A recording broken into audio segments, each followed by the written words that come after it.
One sport, millions of voices. This is Rugby Unity.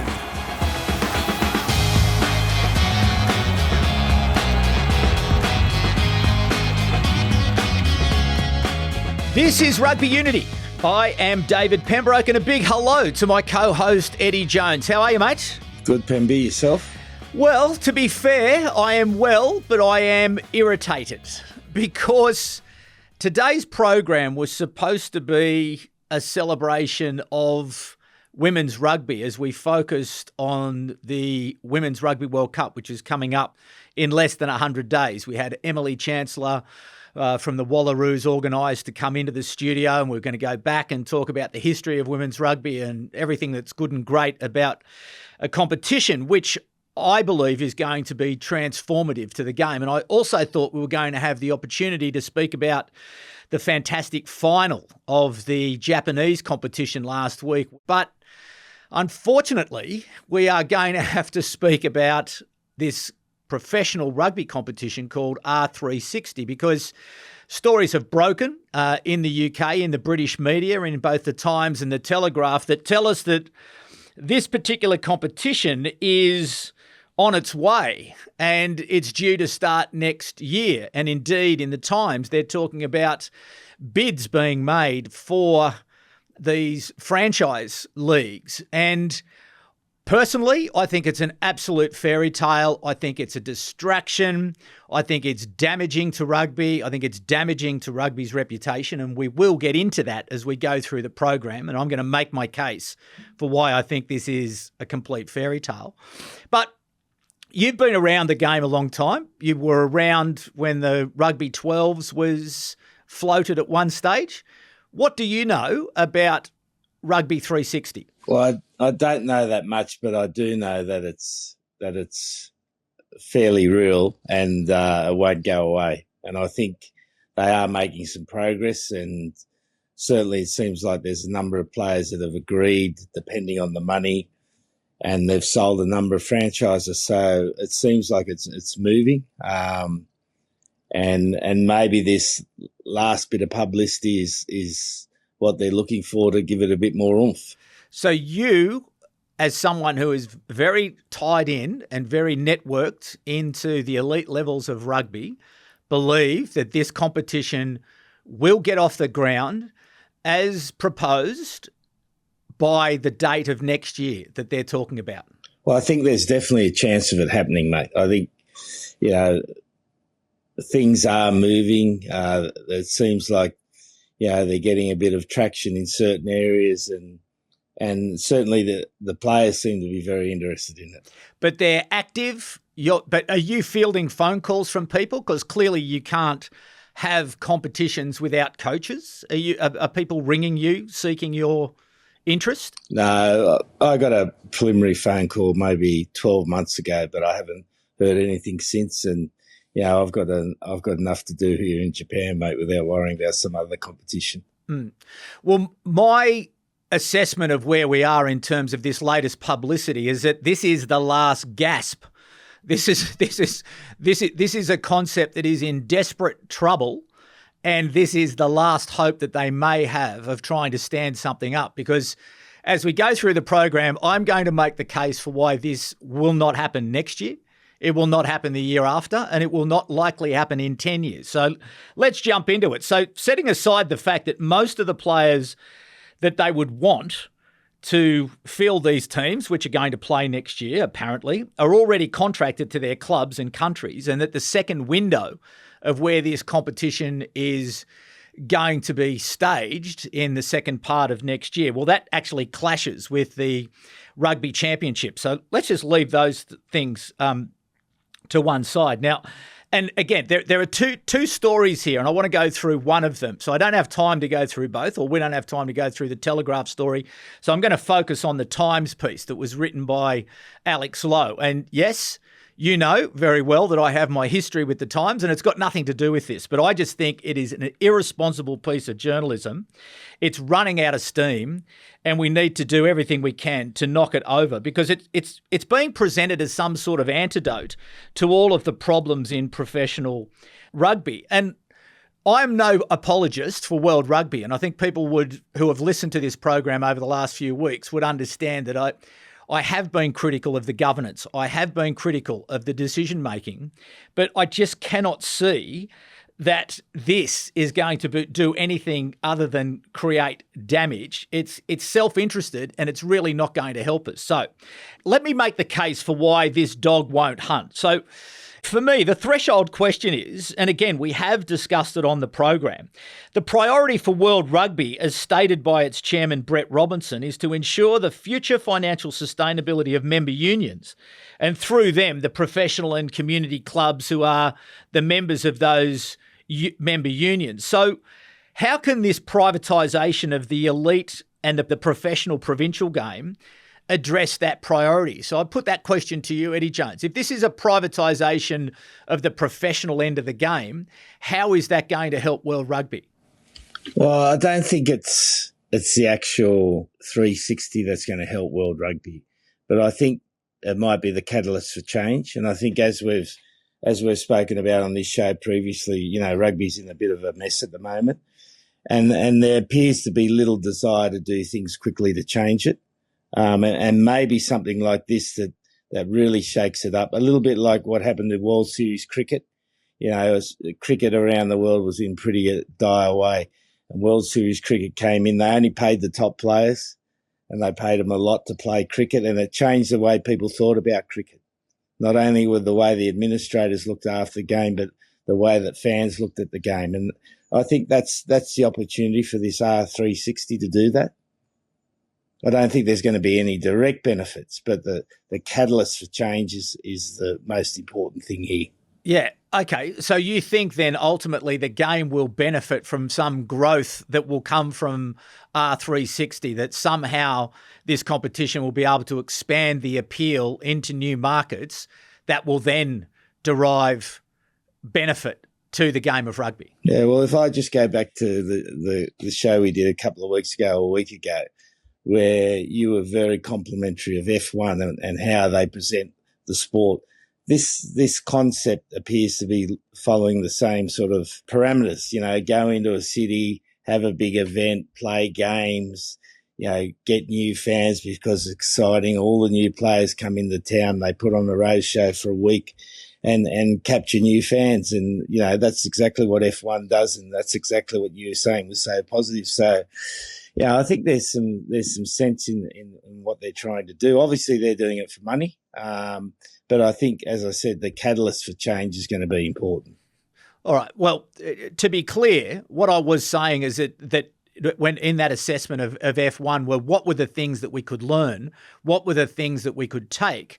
I wasn't talking about lock, stock and barrel, picking up the whole model and applying it to rugby, because Formula One is in a completely different position to rugby in its ability to be able to stand up events, and we'll come to that in a moment. But anyway, what I want to do is go through this article from Alex Lowe and call it out, and we can look at it as we go through. So it starts off.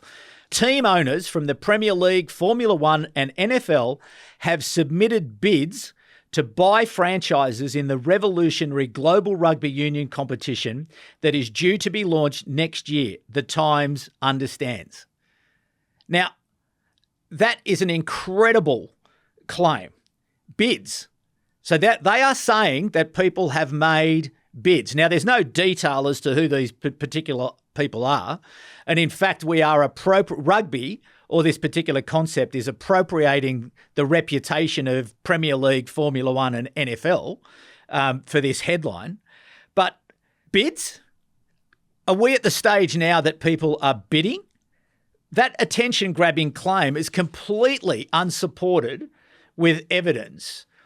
And the word bid in commercial terms suggests that there are offers. Now, I find it hard to believe that owners of NFL teams or Formula One or Premier League would make any bid without knowing the details of the broadcast deal, the availability of players, coaches, staff, locations, logistics, the travel schedule, the high performance program, the team names, the branding, the technology, the sponsorship, the marketing, the media. You know, the costs of the alleged week-long program of events and entertainment that will support the 8 men's and 4 women's teams that will be playing over 14 weeks in places like Barcelona and Los Angeles. Billionaires generally don't become billionaires by investing on a whim. They want to see the data. And from what's reported in these articles, there's absolutely no details. Perhaps these answers are there, but I suspect that they're not. Have you seen any detail beyond the sort of top line? Are you aware of bids being made, hard bids being made for these franchises? Look, I don't know, Pemby, but the noise is there's definitely 3 or 4 franchises already bought. That's the noise around, right? And a lot of people are talking about it now. There's been documents floating around. And again, with these concepts, you don't get the hard data and you don't get the hard detail. It's a concept that people buy into. And, as you said, you got to have plenty of money to buy into it because, I would say it's not going to come cheap to buy one. So the league is named 360 because that's the number of professional players that would need to come from Super Rugby, the Premiership, Top 14, the URC, the Japanese provincial leagues. Because effectively, if this thing gets up, you're going to destroy that level of competition around the world because it will lose all of its fan appeal. It'll lose all of its commercial value. It'll lose all of its history. It'll lose all of its competition and heritage, and it'll all go up in smoke. So would you agree that if that number of players, which you need to make this concept work, they're going to have to come out of a professional window at the moment, and the only one is that particular window. So would you agree that if that number of players was taken out of the men's and the women's competitions, that they would be toast? Well, I think it's pretty melodramatic, mate, what you're saying. There would be players to replace those. Say it did happen, like same as World Series cricket. Like when that happened, everyone said it's the death of cricket. Australia had to play young guys, and eventually those young guys became stars. Like look at Alan Border came out of that era. Guys that became icons of the game got their opportunity. And if it did happen in rugby, I'm sure that rugby would produce new talent to replace the players that are there at the moment. And that's always been the case in sports. And I think there's a history of that in sport. Okay, fair enough. So last week we had 50,000 attend the Japanese club rugby final at the National Stadium in Tokyo. In Super Rugby this year, we've had the broadcast and attendance numbers are up. Premiership Rugby, new and improved broadcast deal. They've drawn those massive event crowds to Twickenham, to Cardiff. French Top 14 Rugby is on a tear.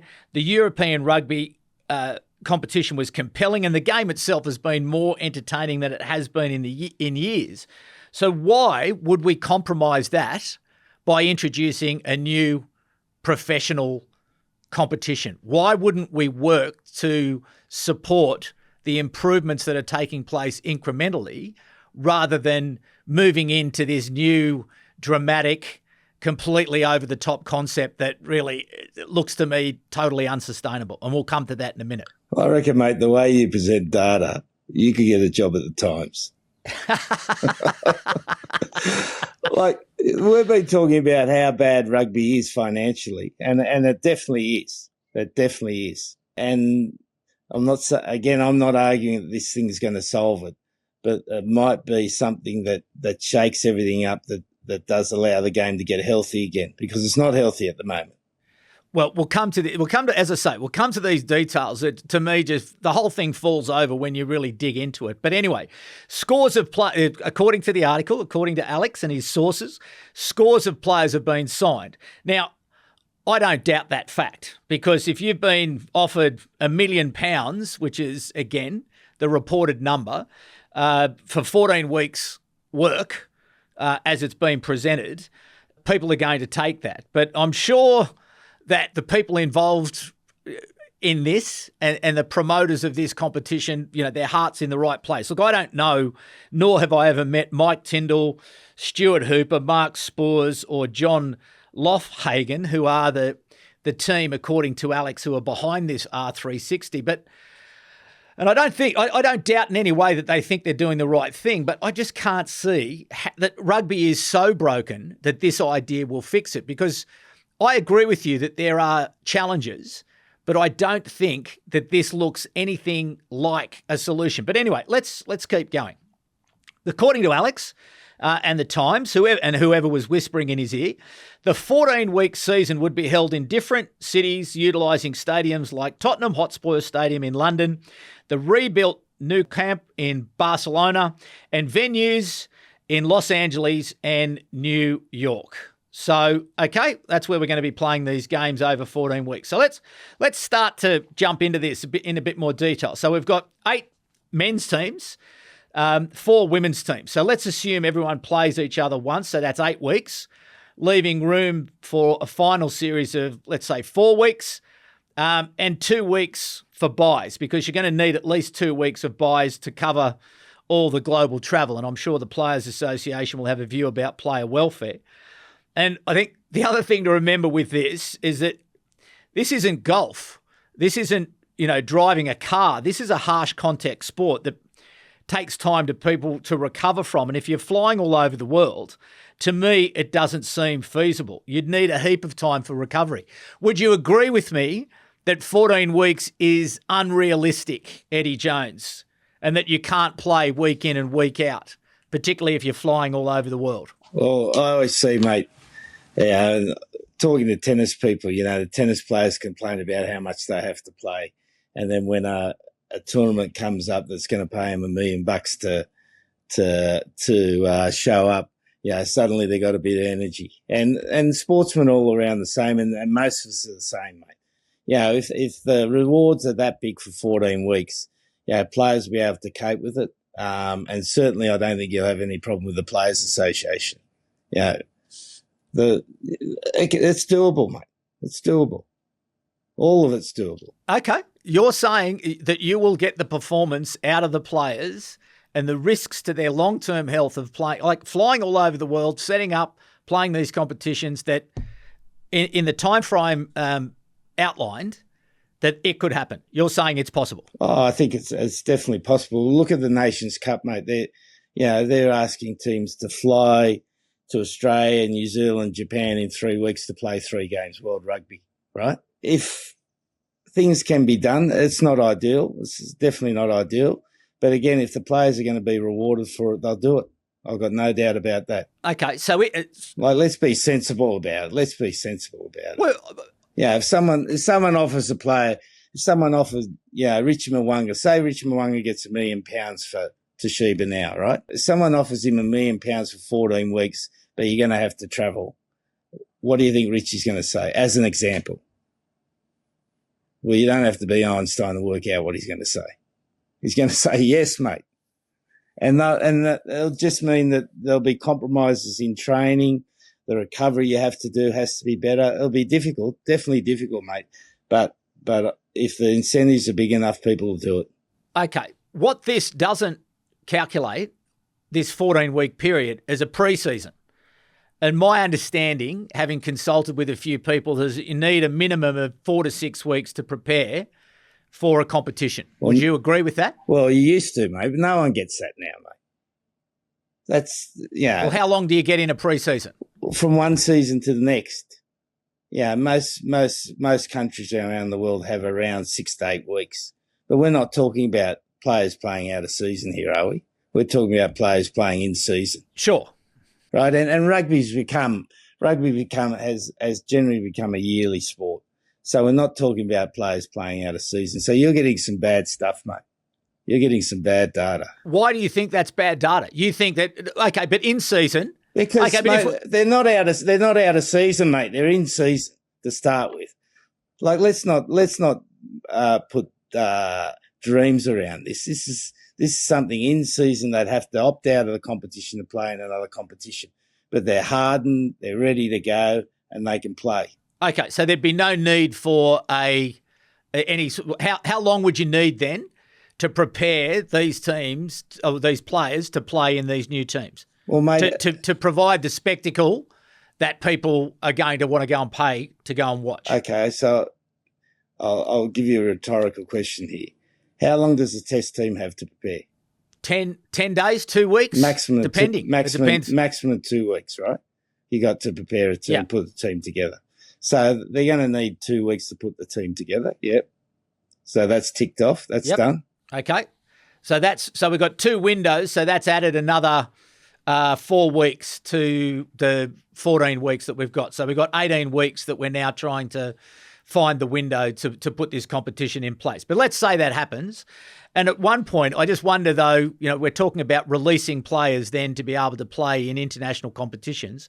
So in the second window, when the test matches are being played in the Southern Hemisphere, that clashes directly with the second window. And I do wonder how the American franchise owners who are paying, the £1 million for 14 weeks' work are going to feel about releasing their players to go and play for their countries. But anyway, they're saying that that's going to take place. But again, let's just jump into some more of the details. So 360 players, you might need 30 players a team. Then you're going to have 12 to 15 staff for each team to cover the coaching, the technical, the strength conditioning, media, nutrition, all the normal high-performance support functions. Then let's add another 12 to 15 for logistics, administration, commercial, corporate, the technical side of the house to stand up the matches and the week-long events and entertainment program, and the absolute army of contractors and promoters who you're going to need to employ to deliver the program of events on your behalf. You've then got the families who they're saying are going to be travelling as well. So conservatively, let's say there's 600 people who are involved every time you push the boat out as you move from city to city. It just seems, I don't know, I find it, money might solve it. Money might solve it if you've got billions of dollars or hundreds and hundreds of millions of dollars that could possibly stand it up. But to me, it just seems hard. I find it hard to get my head around it. But anyway, let's go to New York for a particular game. So we fly into the city with our 600 strong army of people, a city that's already got 11 major professional sporting teams, a city where almost no one knows anything about the game and the players. You've got a media who are already busy with their American sports and they have no clue what this is all about. The competition for attention is harsh. You've got everything from bars to Broadway to sports to musicals to everything else. And then you've got no rugby culture or no rugby community to support it. And then you've actually got to get ready for the game. So if you've got 12 teams who are in New York to play this particular competition, it's not like Formula One or Live Golf where the athletes go to a single practice venue. You've got to find fields, you've got to find transport, you've got to find gyms, you've got to find food, you've got to find accommodation, and you've got to find multiple of these facilities to be able to allow the teams to prepare.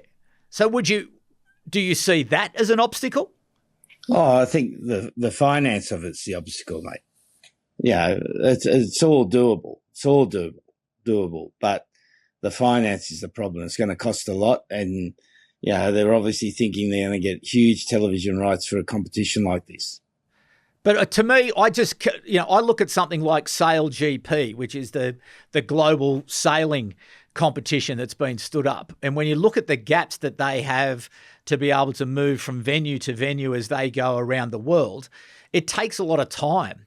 It takes a lot of interest. It takes vast amounts of capital to be able to stand up these competitions. And I just find it mind-boggling when we're talking about next year.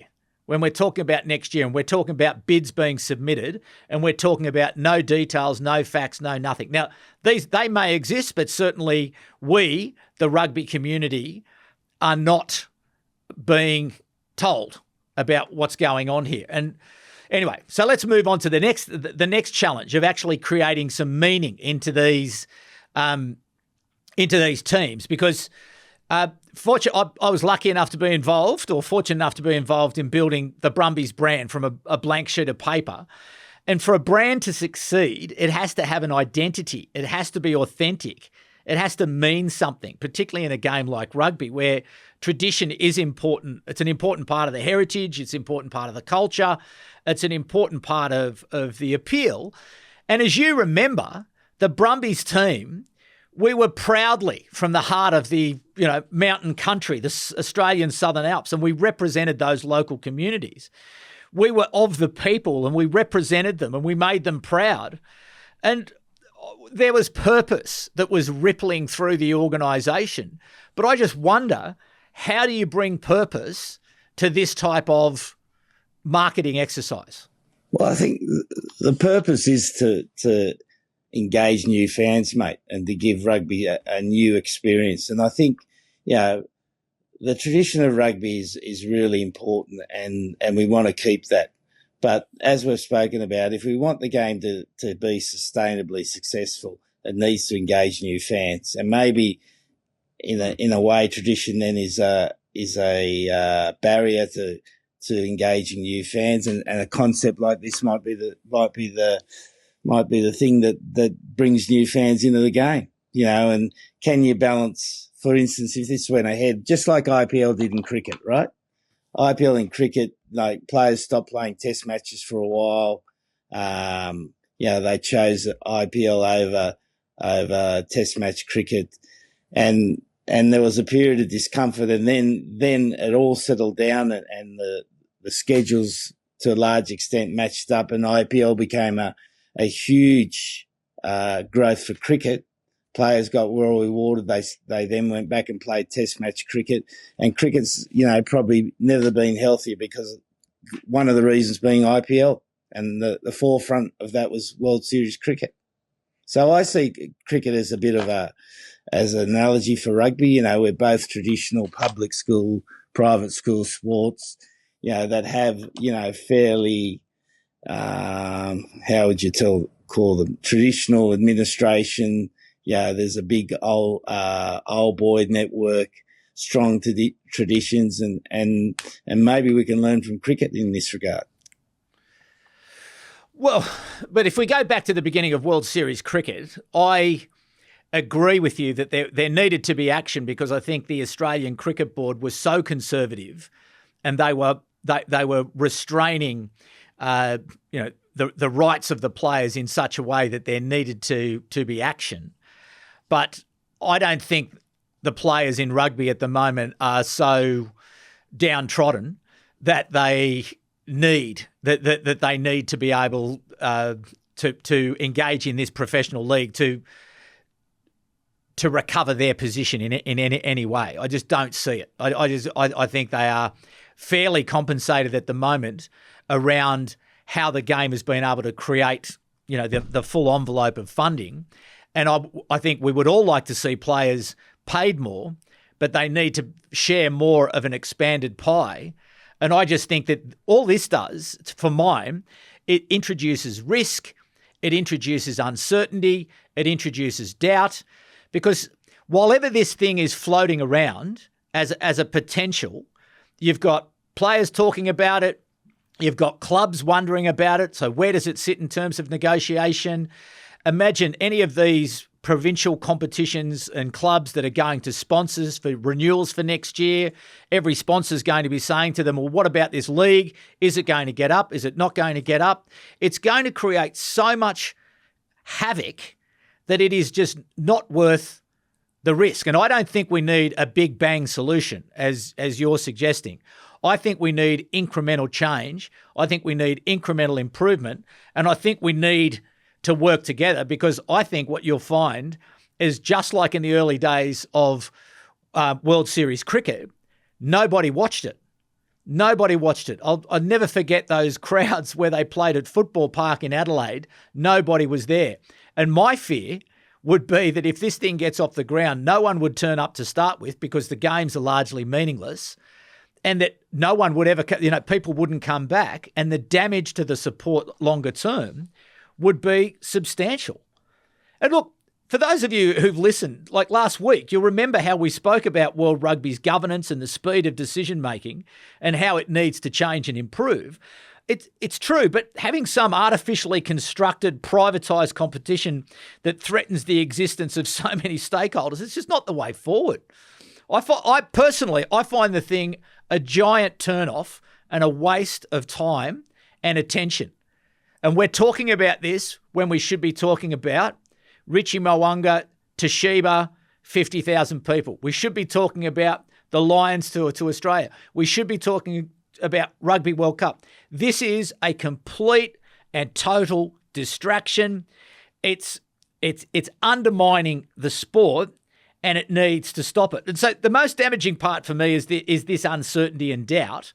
And that's my criticism of the Times and the Telegraph, is that they're just two of the greatest PR puff pieces. No one's asked any hard questions. No one's asked for any details. No one's interrogated any of the data. But we've got this hair that's off and running that's going to cause damage. And two, reputable, high-quality journalistic institutions decide that they're going to give this an opportunity. They're going to give it oxygen. It's bizarre, because in business and sport, uncertainty is death. And these types of lazy, unaccountable, speculative articles, they corrode trust and they arm conspiracists. Like, we've got all sorts of problems in the game. They're complex and they're difficult to solve. But the last thing we need is to be distracted from the hard work of building and improving on what we have. Like, it has to be a joint effort. We've got to go back for everyone working together behind the leadership of World Rugby to help secure the future prosperity of rugby union around the world, and not indulge in what is absolutely, in my opinion, a complete and total idle and distracting fantasy. We are a values-based sport, and the values are our superpower. They're our foundational strength that no matter where you are in the world, those values of integrity, passion, solidarity, discipline, and respect, they're common. And I don't see a lot of values in this idea. So anyway, coming to the end of the article, Alex says, according to Alex, R360 is, quote, someone he spoke to, changing the game for the betterment of everyone. Well, I'm sorry, but that is not true. If it were to proceed, and I'll bet you that it won't, this won't improve anything apart from the bank accounts of a few entrepreneurs, some players, and some coaches. Now, of course, if anyone wants to disabuse me of my opinion by providing the evidence and the facts, I'm all ears, but I suspect they don't exist. So, Eddie Jones, I am completely, totally, wholeheartedly against what I see is an absolute non-starter. We shouldn't talk about it. I'm never going to talk about it again until there are some facts behind it. But you are a believer. I'm not a it's believer. All going to get up. No. Again, mate, you should write for the Times because you're putting words in my mouth. So what I'm saying is, mate, I think that rugby needs a catalyst. Rugby needs a catalyst to change it, to shake it up, because I don't think it's going to happen by incrementally. And I think history of most sports show that things don't change incrementally. You need something to stir it up, to make people think a bit differently. And I think, I don't know whether this concept will get off the ground. I don't know whether it's a good concept. I think there's some merit to it. But I think, to say, we can't have anything outside the traditional way we do rugby is wrong. Absolutely wrong. But I'm not arguing that. Well, you are, mate. I'm not arguing that. You are. I'm not. Because the traditional establishments will never do anything. They'll always keep doing what they're doing. And they've shown that. And they need something to shake them up, mate. And rugby needs it. Would you agree? Just like rugby league needed it in Australia. They did. They needed Super League in Australia to shake it up. That is. And look at the game now. How good is the game now? There was nothing wrong with rugby league when Rupert Murdoch and Super League turned up. The reason they turned up was because it was valuable. You're kidding yourself. Kenny Arthurson and Johnny Quayle were running the rugby league quite well.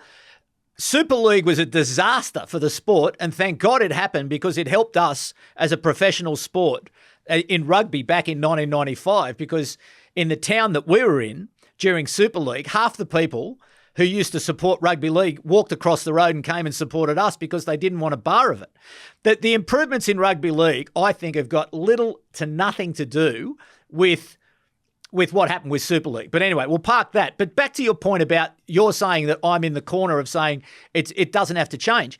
Since we've started this program, every week we have put forward different ideas about how things can change, how things can incrementally improve. This fantasy, this distracting fairy tale is damaging. World Rugby or somebody has to come out and say, sorry, this dog won't hunt. This is going away, because while it retains life, it is doing damage to the sport of rugby. And you know what? We've already got enough problems. And we have so many things to look forward to. We've got the Lions Tour. We've got the Women's World Cup. We've got the great competitions that are coming to their conclusion now. We've got improvements in the game. I don't agree that we need a big bang to fix rugby. We do need to change. We do need to improve, but this isn't going to work. This is going to be, no, it's not going to happen. Like, it's not going to happen. Like, seriously, it's not going to happen. Unless someone turns up with $1 billion plus, it's not going to happen. And I think that this publicity at the moment is the last gasp.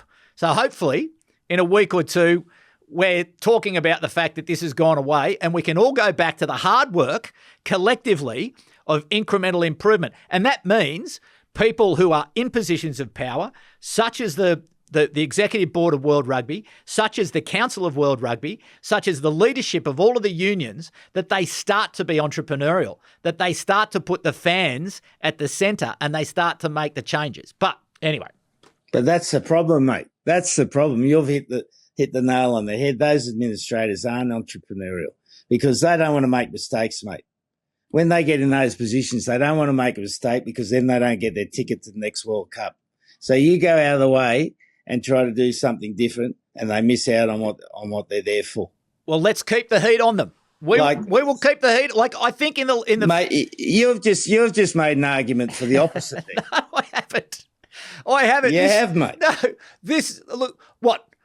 Well, put it this way. There are not enough good players in the world that could replace the integrity of those competitions where those players would have to come from. You'd be surprised, mate. You'd be surprised. At that profession. You'd be surprised. Well, okay. Well, I will defer to you in terms around quality of players. Okay, so maybe there are, but it would be a massive turn-off to sponsors. It would be a massive turn-off to the broadcasters when the big names are not there, that the big names are in New York or Sao Paulo or wherever else they think that they're going to take these people. And we'll leave it at that. But what I do want to finish, because we should talk about Richie Moanga and we should talk about 50,000. We should talk about Toshiba, because Moanga, that is just remarkable what he has been able to do through his career in terms of winning competitions, not just in Japan, but in New Zealand throughout his career. He is a winner. He is a superstar, and what a great thing he was able to do is to lead to Toshiba, to a title in front of 50,000 people. I reckon the most interesting thing, mate, is that he came up here and he played like an All Black. Like, he played every game, 80 minutes, worked hard, did a couple of brilliant things per game, but the rest of the game was all about hard work, doing the simple things well. Because I reckon at the back of his head he's still got a little itch, where his All Black career wasn't that fulfilling. Like, no one would ever remember Richie Moanga as a great All Black. He played 56 tests. I can remember some great games. I remember he played against us in England in 2022, and, mate, the ball was just fizzing around Twickenham. They led us 25-0 at half time. We ended up having 25 all draw, and we got booed off the ground. Yeah. That's how fickle fans are, mate, right? That's how fickle fans are, right? No, they're the Twickenham fans. The Twickenham fans who remember they booed George Ford? Yeah. Those same clowns. And again, it's not all Twickenham fans. It's just that a particular grouping that I always, during our time with England, I always found those types just, appalling. And they're all the blokes you're supporting now, mate. You've just made an argument to support those blokes. Like, I don't understand you, Pemby. Like, 1 minute you're writing for the Times and next minute you're writing for the Daily Telegraph. Like, but yeah, so I reckon he's still got that itch at the back of his head and he still wants to prove himself. And I wouldn't be surprised, and I don't know, I wouldn't be surprised if he goes back to New Zealand after, he's completed his duties with Toshiba now, and challenge for the next World Cup. And he's 31. He's played 56 tests. He's had experience outside New Zealand. Probably matured a lot as a person. And, he could have – he's made a heap of money playing for R360. Yeah, his best rugby could be ahead of him, mate. His best – so, and that's what you want to see. And I think that's one of the joys of rugby, that players like Rich Moanga can have a career in New Zealand, go and play in Japan, earn some good money, have a different experience for his family, learn a bit more about himself, and then go back and still give more to the game and still keep improving as a player. And there's not many sports like that where you can do it, such as rugby, and that's why all this talk about, we should be safeguarding countries' players. Well, players have got to be able to make choices. Just if 360 goes ahead, they can make a choice to play in that. They've got to have choices on where they want to play. I don't disagree with that. I do not disagree with that at all. And again, I think it is, and this is part of the absolute power that we have as part of our foundation that we need to make more of, is the fact that we do have prominence around the world. We are a genuine global game, and there are these incredible opportunities that both the fans and the players and everyone involved in the sport can have. And we need to make that more of a strength. We don't need to blow it all up to create this fantasy league that's never going to work. But anyway, I think that's part of the argument by R360, that they see this potential as a commercial arm of rugby, because what they're talking about is a complete commercialization of the game, right? Like 2020 was. 2020 was a complete commercialisation of the game, and the English took it to another way, and they made a 100-ball game, where I can't remember the rules, but it was almost like a bowler could both ends at one stage. But it broke the tradition, and it's been a massive success in England, and that 100 balls probably helped fund county cricket, which, a man and his dog would come and when they count the attendance, they count every leg that the dog had to make sure they, the numbers weren't minors. Yeah.